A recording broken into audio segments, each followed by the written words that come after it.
লামডিংয়ে ফের পুলিশের জালে ধরা পড়ল এক ড্রাগস পাচারকারী। গোপন সূত্রের খবরের ভিত্তিতে ব্রিকফিল্ড কলোনি এলাকা থেকে মাদক সহ হাতে নাতে আটক করা হয় অমিত মজুমদার নামের এক যুবককে। জানা গিয়েছে, ব্রিকফিল্ড এলাকার বাসিন্দা অমিত দীর্ঘদিন ধরেই ড্রাগস পাচারের সঙ্গে যুক্ত ছিল এবং নিজেও মাদক সেবন করত প্রসঙ্গত, এবং এর আগেও কিন্তু একাধিকবার মাদক ব্যবসার সঙ্গে জড়িত থাকার অভিযোগে তাকে গ্রেফতার করে জেলে পাঠিয়েছিল পুলিশ। ফের 7টি ড্রাগস ভর্তি কন্টেইনার সহ পুলিশ অমিত মজুমদারকে আটক করেছে।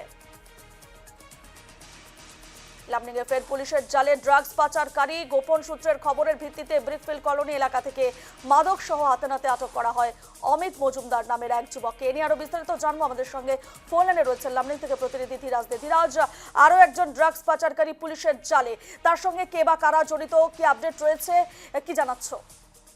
দেখো রূপা, লামডিং এ কিন্তু ফের যে ড্রাগসের সাথে জড়িত এক যুবককে ইতিমধ্যে পুলিশ আটক করেছে এবং পুলিশ কিন্তু তার কাছ থেকে কিন্তু প্রায় 7টি কন্টেনার ভর্তি ড্রাগসও জব্দ করেছে এবং সন্দেহযুক্ত যে হিরোইন এবং এই হিরোইন সরবরাহের ক্ষেত্রে কিন্তু ওকে এই যুবককে আটক করেছে এবং এই যুবকের নাম অমিত মজুমদার আমরা জানতে পেরেছি।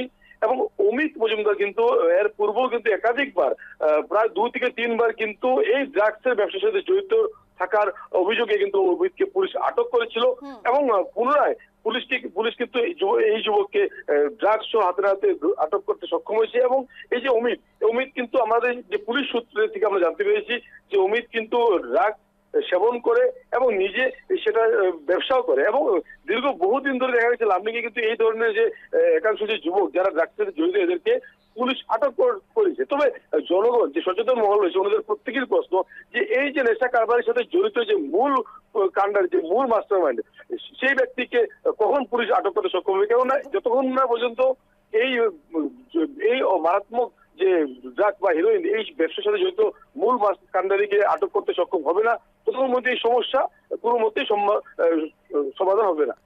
ধীরাজ, ড্রাগস গুলো আসছে কোথায়? এবং তুমি যেমনটা বললে মূল কাণ্ডারি মূল পান্ডাকে যতক্ষণ পর্যন্ত তাকে না ধরা যাচ্ছে ততক্ষণ পর্যন্ত নিয়ন্ত্রণে আনা যাবে না লামডিংয়ে এই ড্রাগস পাচারকারী বা ড্রাগস যারা সেবন করছে তাদের। সেক্ষেত্রে দাঁড়িয়ে কোথা থেকে আসছে এই ড্রাগস, কারা রয়েছে এর পেছনে, পুলিশ কেন তদন্ত করে তাদেরকে ধরতে পারছে না, কি মনে হচ্ছে পুরো বিষয়টি?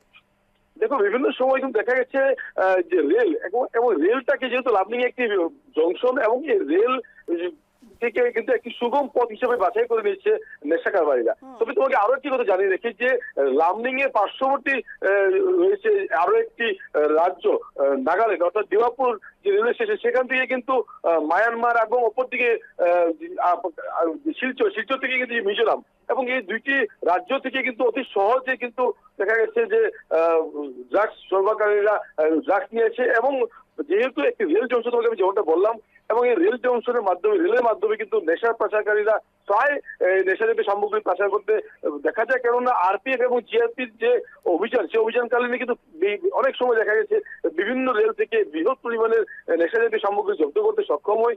এবং পাশাপাশি আরো একটি কথা হলো যে জাতীয় সড়কের মাধ্যমে কিন্তু বেশ অনেকবার হোজাই পুলিশ এই ড্রাগস পাচারকারীর ক্ষেত্রে একটি যথেষ্ট গুরুত্বপূর্ণ ভূমিকা নিয়েছে এবং ওনারা কিন্তু বেশ বৃহৎ পরিমাণ ড্রাগস সহ অনেক যুবককে আটক করতে সক্ষম হয়েছে।